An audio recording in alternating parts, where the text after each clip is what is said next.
Hello everyone. तो आज हम देखेंगे। सबसे पहले मैं आपको ये बताना चाहती हूँ, मैं बहुत आपका ज़्यादा टाइम नहीं लेना चाहती, 1-2 घंटे। जो प्रॉब्लम मैंने फेस की है उसके रिगार्डिंग मैं आपको बताना चाहती हूँ। मेनली है करंट अफेयर्स का। एक तो ऑलरेडी हम जब भी किसी एग्जाम की प्रिपरेशन करते हैं तो हमारे फॉर्म में रहता है करंट अफेयर्स छूट ना जाए, किधर से आएगा, कौन सी मैगजीन से आएगा। फिर उसमें एक एक जो कोई भी योजना होती है, कोई भी स्कीम आती है, वो 2-2 3-3 पेजों की होती है और हम यही नहीं समझ पाते कि करना कैसे है। हर महीने हम पे प्रेशर बनता जाता है।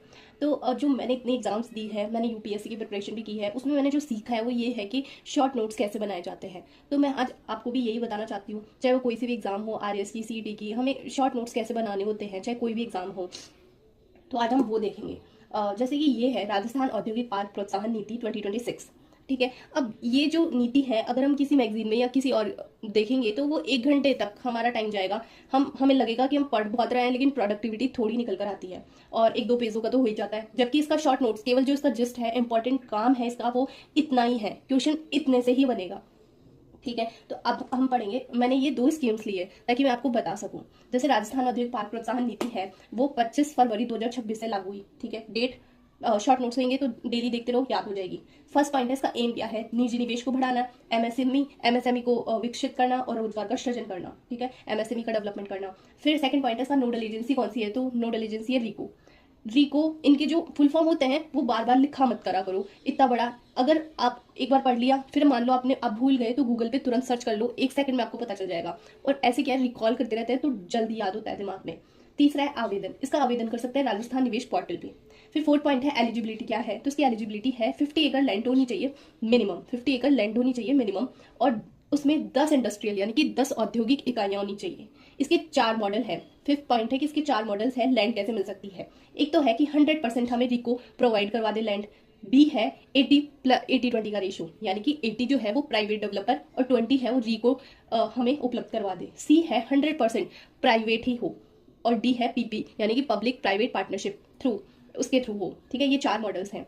सिंपल है, इसको 10 पॉइंट में लिख रहे हैं और हमें समझ नहीं आ रहा कि आखिर है क्या। इससे बढ़िया एक फ्लो चार्ट 4 लाइन का बना लो बस।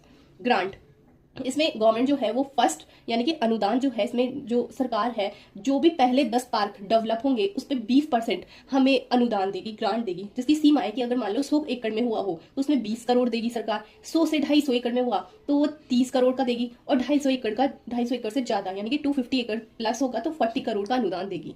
ठीक है। सिंपल समझ आ गया। ये पूरे 6 पॉइंट हो गए। अब इसमें छूट और क्या क्या है? तो सीईटीपी यानी कि प्रदूषण से related, common effluent treatment plant, उसमें 50%, अगर हम प्रदूषण से रिलेटेड कुछ उसमें करते हैं प्रबंधन का काम, तो 50% स्टेट गवर्नमेंट, एसजी का मतलब है स्टेट गवर्नमेंट, या 50% या फिर 12.5 करोड़ मैक्सिमम, इतने का हमें छूट देगी सरकार।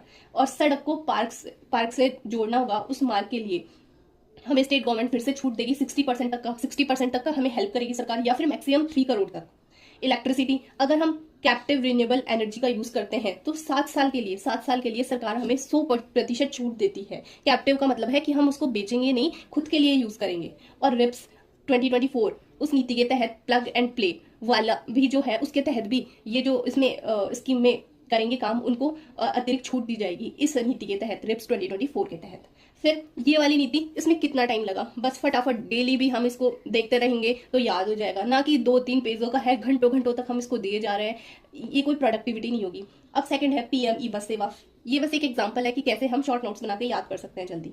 इसमें सरकार जो है, स्टेट गवर्नमेंट, पीएम ई बस सेवा, राजस्थान को जो बसें मिली है टोटल ई बस, यानी कि इलेक्ट्रॉनिक बसें जो मिली है। अब इसमें ये कि क्यों मिल रही है, तो ये सिंपल सा लॉजिक है कि ई बसें क्यों चल रही है, ताकि पॉल्यूशन ना हो, प्रदूषण ना हो। टोटल बसेस जो मिली है राजस्थान को है 1150 बसेस।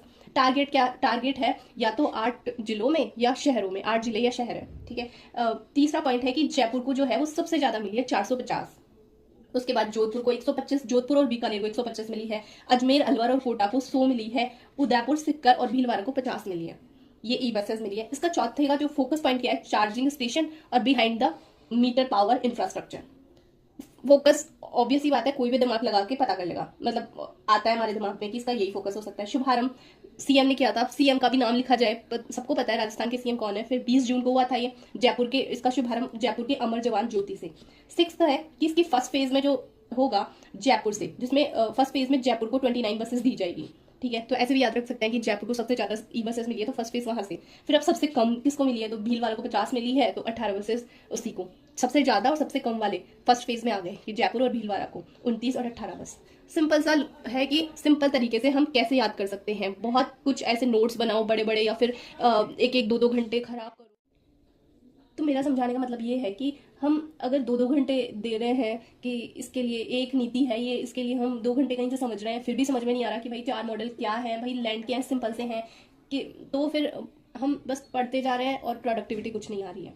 तो मैं चाह रही हूँ कल से मैं ये शॉर्ट नोट्स के, डेली करंट अफेयर्स के या मंथली जो भी है वो शॉर्ट नोट्स बनाऊंगी, और हो सका तो आपको पीडीएफ भी प्रोवाइड करवा दूंगी। अगर आप चाहते हैं ऐसे पढ़ना शॉर्ट तरीके से, तो आप चैनल को सब्सक्राइब करो और कमेंट्स में ज़रूर लिखना कि शॉर्ट नोट्स, ताकि मैं कल से और अच्छे से इस पे बना सकूं और आपको पीडीएफ भी प्रोवाइड करवा सकूं। मेरे पास बहुत बड़ा वो नहीं है, स्क्रीन नहीं है, सिंपल तरीका है, लेकिन जो गलतियों से मैंने सीखा है वो बस मैं सब स्टूडेंट्स के सामने रखना चाहती हूँ। मैंने भी ये बहुत घंटे खराब किए हैं अपने एक स्कीम में, मैंने 2-2 3-3 घंटे खराब कर दिए, फिर भी कुछ समझ में नहीं आ रही। तो मैंने ये कि जितने भी आप इंटेलिजेंट स्टूडेंट देखोगे ना, जिनकी रैंक्स आती है, सबसे पहले उनको देखना जाके कि उनके 200-300 पेजों के सब कुछ होता है डिटेल्स, लेकिन वो हमारी तरह सब चीज़ें नहीं लिखते। अब जैसे शुभारंभ, सीएम, भजन लाल शर्मा ने, या ये सब नहीं, हमें पता है तो बस सीएम लिखो और याद भी रहे ताकि, ठीक है।